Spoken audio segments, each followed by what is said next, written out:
Back to my channel students. आइए आज मैं आप लोगों को बता दूं कि रविवार को स्पेलिंग टेस्ट का डे होता है और हम सभी इनरीच योर वोकैबुलरी यानी इनरीच योर वोकैबुलरी में हम लोग पढ़ रहे हैं स्पेलिंग टेस्ट। स्पेलिंग टेस्ट में हम जानते हैं कि लिखने की जब बात आती है, when it's a matter to write something one fears to right.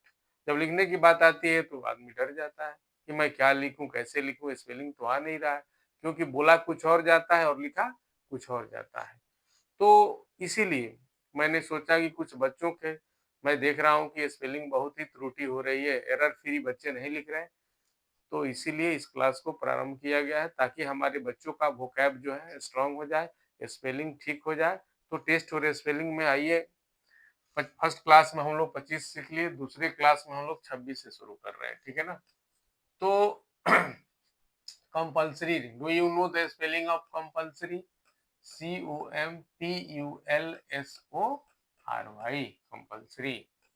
27 में क्या है? Necessary, NECESSARY,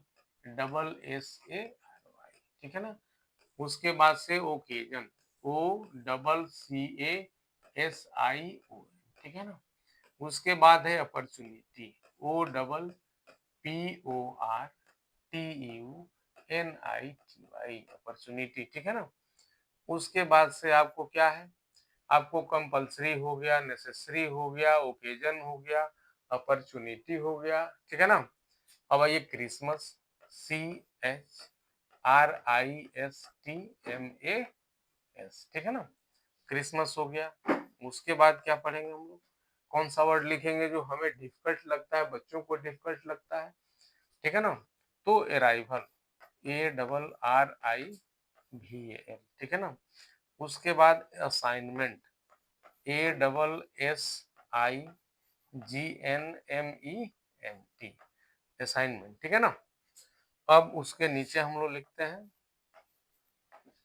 prescription, PRESCRIPTION, prescription माने पुर्जा, ठीक है ना।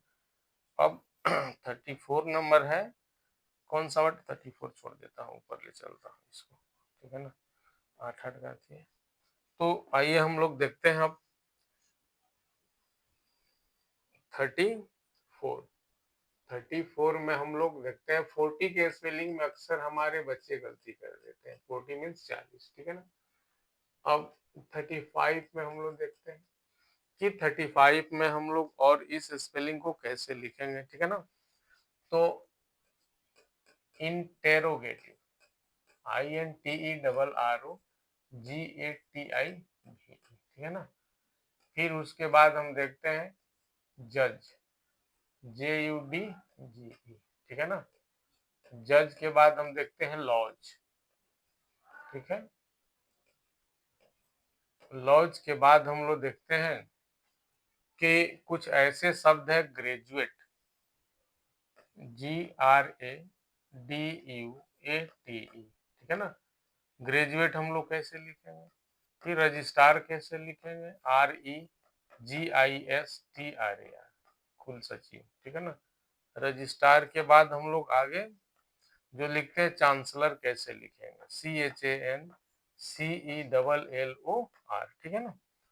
आइए फिर उसके नीचे हम लोग अगला वर्ड हम लोग क्या लिखेंगे कि लीग हम लोग कैसे लिखेंगे? लीग, LEAGUE, ठीक है ना। लीग हो गया। अब देखिए, अब हम लोग 42 में क्या लिखते हैं? 42 में हम लोग लिखते हैं कैरेक्टर कैसे लिखाएगा? CHARACTER, ठीक है ना। आइए जब थर्ड क्यू में हम लोग क्या लिखते हैं? 43 में, 43 में आपका कैरेक्टर हो गया कैश, हो गया कैश, CASH, ठीक है ना। और 44 में क्या हो गया? तो 44 में एक्सक्लामेटरी हम कैसे लिखते हैं, ठीक है ना। EXCLAMATORY, ठीक है ना। 45 में हम लोग क्या लिखेंगे? फंक्शन कैसे लिखेंगे? FUNCTION, ठीक है ना। अब देखिए आगे हम लोग देख रहे हैं कि टेंशन कैसे लिखाएगा? TENSION, ठीक है ना। पेंशन कैसे लिखाएगा? PENSION, ठीक है ना। अब चलिए, उसके बाद डिटोरिएशन कैसे लिखाएगा? DETERIORATE,